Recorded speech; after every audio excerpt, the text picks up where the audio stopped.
Est-il possible que dans une époque, il puisse ne pas du tout y avoir de mujtahid? Un mujtahid, je le rappelle, est un savant dans les sciences islamiques remplissant des conditions scientifiques bien précises, le rendant apte à faire un effort de réflexion sur les questions de droit musulman.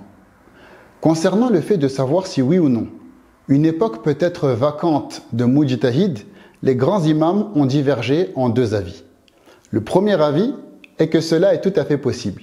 Ce premier avis est soutenu par la majorité des imams hanafites, malikites, chaféites ainsi que quelques hanbalites. Le deuxième avis est qu'il est impossible qu'une époque soit vacante de mujtahid. Ce deuxième avis est soutenu par la majorité des imams hanbalites ainsi qu'un petit nombre d'imams des autres écoles.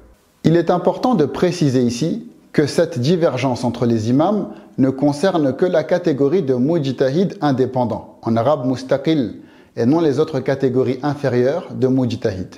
Le mujtahid indépendant est le savant scientifiquement habilité à déduire ses propres fondements sur lesquels il va construire ses avis juridiques indépendamment des autres écoles existantes. Voici quelques paroles des grands imams de la communauté à ce sujet. L'imam Amir Badeshah, savant hanafite, mort en l'an 972 de l'Hégire, dans son livre Taysir at-Tahrir, a dit « Il est tout à fait possible qu'une époque soit vacante de mujtahid ». Tel est l'avis adopté par la majorité, dont Al-Amidi et Ibn al-Hajib, contrairement aux Hanbalites, ainsi qu'au professeur Abu Ishaq et Az-Zubaydi parmi les Shaféites, qui eux voient qu'il est impossible qu'une époque soit vacante de mujtahid dans l'absolu. Pour Ibn Daqiq, cela est impossible, tant que l'époque en question n'est pas marquée par de grands bouleversements. En revanche, si ces bouleversements, tels que les signes majeurs de la fin des temps, voient le jour, alors cela serait une possibilité. Fin de citation.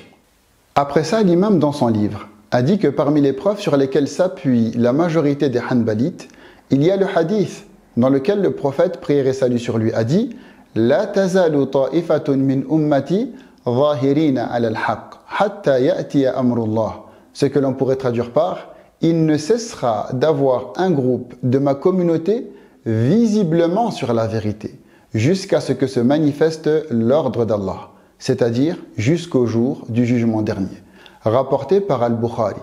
Ce à quoi l'imam a répondu qu'être sur la vérité n'implique pas qu'il faille nécessairement la présence d'un mujtahid dans l'époque. Ensuite, il a cité certaines preuves sur lesquelles s'appuie la majorité des imams des autres écoles. Dans le hadith, « Min ashrati as-sa'a an yurfa al-ilmu wa yathbut al-jahlu » ce qui signifie, parmi les signes de la fin des temps, il y a la suppression de la science et l'implantation de l'ignorance, rapporté par Al-Bukhari, ainsi que le hadith dans lequel le prophète, prière et salut sur lui, a dit « Inna Allaha la yaqbidu al-ilma intiza'an, yantazi'uhu min al-ibad, walakin yaqbidu al-ilma biqabdi al-ulama, hatta idha lam yubqi aliman ittakhadha an-nasu ru'usan juhala, fasu'ilu fa'aftaw bighayri ilmin fadallu wa adallu » Ce qui a pour sens, certes Allah ne fait pas disparaître la science en l'enlevant des cœurs des serviteurs, mais il la fait disparaître par la mort des savants. Et lorsqu'il ne restera plus de savants, les gens prendront des ignorants comme référence, ces ignorants seront questionnés et répondront sans science. Ainsi, ils s'égareront et égareront les autres. Le hadith est unanimement reconnu authentique. Si vers la fin des temps, il n'y aura plus de savants, c'est que nécessairement, il n'y aura plus de mujtahid. L'imam Ibn Hajar al-Haytami, savant chaféite, mort en l'an 974 de l'Hégire, qu'Allah lui fasse miséricorde, a été questionné sur la position des imams al-Nawawi et al-Rafi'i, disant que déjà à leur époque, il n'y avait plus de mujtahid. Il a répondu que l'imam Fakhruddin al-Razi ainsi que d'autres imams avaient déjà dit cela avant eux. Ensuite, il a rapporté de l'imam al-Nawawi et de l'imam Ibn Salah la parole suivante. Depuis une longue période datant de plus de 300 ans, il n'y a plus de mujtahid indépendant.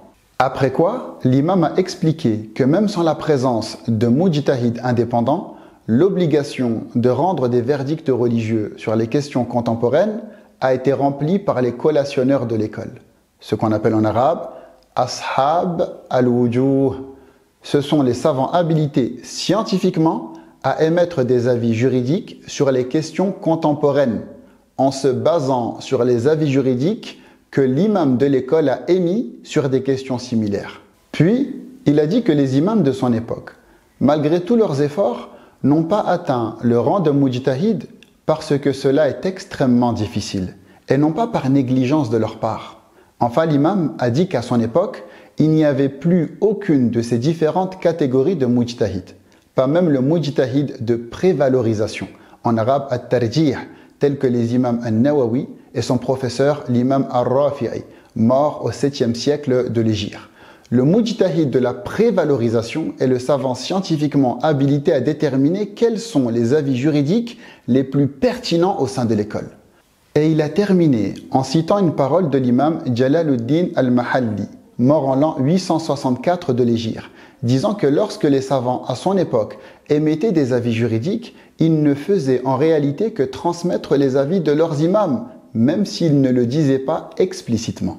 Voir le livre Al-Fatawa al-Kubra de l'imam Ibn Hajar al-Haytami. L'imam Ibn al-Najjar al-Futuhi, savant hanbalite, mort en l'an 972 de l'Hégire, dans son livre Al-Kawkab al-Munir, a dit « Il n'est pas possible qu'une époque soit vacante de mujtahid ». Ibn Muflih a dit « Une époque ne peut être vacante de mujtahid d'après les savants de notre école et certains groupes ». Fin de citation.